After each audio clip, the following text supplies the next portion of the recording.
Everyone welcome to the channel. PCS RO मुख्य परीक्षा 2025 के एक्सपीरियंस देखेंगे आज का निबंध।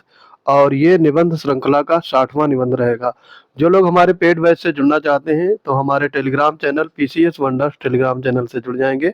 वहां पर आपको पेड बैच से रिलेटेड डिटेल्स अवेलेबल रहेगी और फ्री टेलीग्राम क्विज भी कंडक्ट कराई जाती हैं और इसकी पीडीएफ भी वहां पर अवेलेबल रहेगी। तो पीसीएस वंडर से जुड़ना ना भूलें। तो आज का टाइटल है बढ़ता काला धन विकट समस्या। ये 2012 में यूपीपीसीएस में पूछा गया था। काफी इंपॉर्टेंट ऐसे है। इस तरीके के ऐसे आपको पढ़ने चाहिए और समझना चाहिए कि इसमें क्या क्या लिखना है। तो आइए देखते हैं आज का ऐसे। सबसे पहले किसी भी ऐसे को लिखने के लिए प्रस्तावना देखते हैं। तो प्रस्तावना की जो वर्ड लिमिट होती है वो 100 से 150 शब्द। तो ये चीज ध्यान रखेंगे। तो यहाँ पर प्रस्तावना है, वर्तमान उपभोक्तावादी युग में व्यक्ति अपनी आकांक्षाओं की पूर्ति हेतु अधिक से अधिक पैसा कमा जल्द से जल्द अमीर बनना चाहता है तथा इसकी प्राप्ति हेतु सभी प्रकार के वैध अवैध कार्यों को करने हेतु तत्पर भी रहता है, जिससे बड़ी मात्रा में काले धन का सृजन होता है। जिस प्रकार व्यक्ति की आकांक्षाओं का कोई अंत नहीं है, ठीक उसी प्रकार सृजित होने वाले काले धन का भी कोई अंत नहीं हो पा रहा है। काले धन की समस्या कोई वर्तमान की समस्या विशेषता नहीं है, बल्कि ये प्राचीन काल से चली आ रही है, क्योंकि व्यक्ति में आकांक्षाएं हमेशा से ही विद्यमान रही हैं। इतना जरूर है कि वर्तमान समय में इसकी मात्रा एवं प्रसार बढ़ गया है तथा अर्थव्यवस्था में काला धन ट्यूमर के रूप में इतनी बड़ी मात्रा में विद्यमान है कि अगर समय रहते इसका इलाज न किया जाए या किया गया तो इस बीमारी से जल्द ही अर्थव्यवस्था दम तोड़ देगी। तो ये आपका था प्रस्तावना। इस तरीके से आपको एग्जाम में प्रस्तावना लिखना है, चाहे आप यूपीपीसीएस या फिर आरओ या फिर वीईओ लोक सेवा आयोग से जितने भी आप एग्जाम होते हैं जिनमें भी आपका निबंध पूछा जाता है उन सब के लिए ये वीडियो आपके रामबाण साबित होंगे। अब देखते हैं मुख्य पार्ट क्या होता है। मुख्य विषय देखेंगे। मुख्य विषय में आपको 400 से 500 शब्द लिखने होंगे।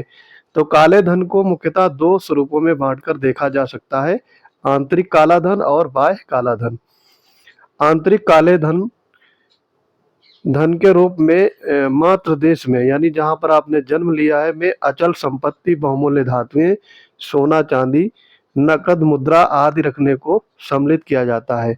वहीं बाह्य काले धन से टैक्स हेवन देशों में विदेशी मुद्रा का संग्रहण, विदेशी कंपनियों में निवेश, सेल कंपनी की स्थापना कर काले धन का संग्रहण करने आदि को बाह्य काला धन कहा जाता है। ये तो आपकी दो प्रकार के काले धन होते हैं, उनकी आपको डेफिनेशन बताई गई है और उदाहरण के साथ में।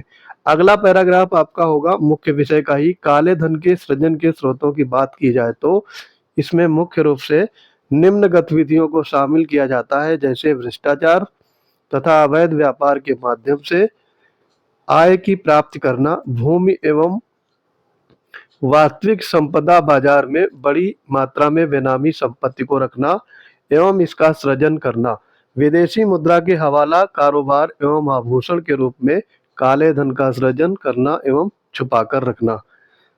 इसके बाद में आगे देखेंगे ये जो चीजें सृजित की जाती हैं इससे हमारी अर्थव्यवस्था पे क्या फर्क पड़ता है। इस प्रकार सृजित आय की सूचना सरकार के पास नहीं होती है, अतः काले धन के अर्थव्यवस्था में मौजूद होने के बावजूद इसका राष्ट्रीय आय की गणना में शामिल न होने के कारण साथ ही सीधे ही देश की आर्थिक समृद्धि को प्रभावित करता है, जिससे अन्य आर्थिक एवं सामाजिक गतिविधियों का प्रभावित होना स्वाभाविक ही हो जाता है।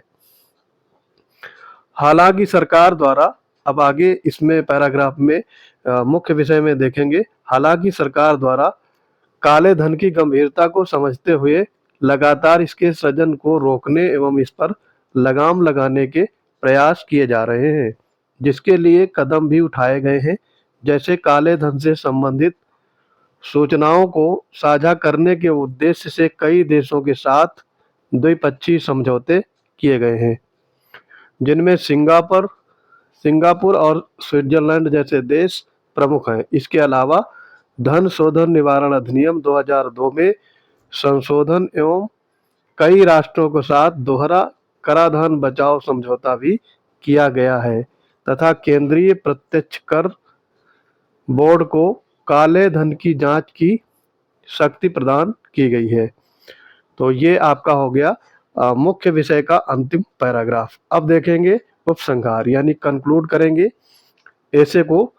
काले धन पर रोक लगाना अत्यंत ही मुश्किल कार्य है, परंतु अगर सख्त कानूनों को प्रभावी तौर पर लागू किया जाए, समाज में नैतिकता के स्तर को ऊंचा उठाने का प्रयास किया जाए एवं समाज सुधार कार्यों को बढ़ावा देने जाने के साथ सांस्कृतिक बदलाव लाने का प्रयास किया जाए तथा काले धन एवं भ्रष्टाचार से संबंधित समाज के दृष्टिकोण में बदलाव लाते हुए राजनीतिक इच्छा शक्ति को मजबूत कर प्रशासनिक रूप से इसके खिलाफ सशक्त कदम उठाए जाएं, तो इस असंभव सी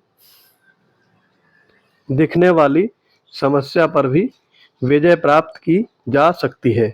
तो ये आपका हो गया काले धन पर निबंध। तो आप सोच सकते हैं कि अगर इस टाइप का निबंध आ गया तो आपको कैसे लिखना होगा। सारी चीज़ें अगर आपको समझ में नहीं आया तो वीडियो को दोबारा भी देख सकते हैं। इसकी पीडीएफ वगैरह या फिर अन्य स्टडी मटेरियल अवेल करना चाहते हैं तो आपको पीसीएस वंडर टेलीग्राम से जुड़ना होगा। यहाँ पर आपको आरओ प्रीलिम्स और मेंस के पेड बैच भी उपलब्ध रहेंगे। इसके अलावा हमारा निबंध का स्पेशल बैच इस समय चल रहा है, प्रतिज्ञा निबंध बैच। प्रतिज्ञा निबंध बैच में सारे कैंडिडेट चाहे वो आरओ पीसीएस या बीईओ की तैयारी कर रहे हैं, सभी लोग वहाँ पे जुड़े हैं। और यहाँ पर डेली टास्क के माध्यम से आपसे 2 ऐसे दिए जाते हैं, उनमें से एक आपको 700 शब्दों में लिखना होता है और फिर आपकी कॉपी रात तक इवेलुएट हो जाती है। तो अगर हम इंटरेस्टेड हैं तो हमारे कोई भी बैच ज्वाइन कर सकते हैं और हमारे किसी भी बैच की फ़ीस सिर्फ 199 रुपये है। तो आपको डिटेल के लिए टेलीग्राम पे जुड़ना होगा, वहाँ पर आपको डिटेल उपलब्ध रहेगी। अगर वीडियो आपको पसंद आ रहे हैं तो अपने फ्रेंड सर्किल्स में शेयर कर सकते हैं ताकि ज़्यादा से ज़्यादा जो लोग फाइनेंशियली वीक हैं उनको फ्री में लाभ मिल सके। आप इन सब के नोट्स भी बना सकते हैं। मिलते हैं अपने अगले इंपॉर्टेंट वीडियोज में, तब तक के लिए पढ़ते रहिए। जय हिंद।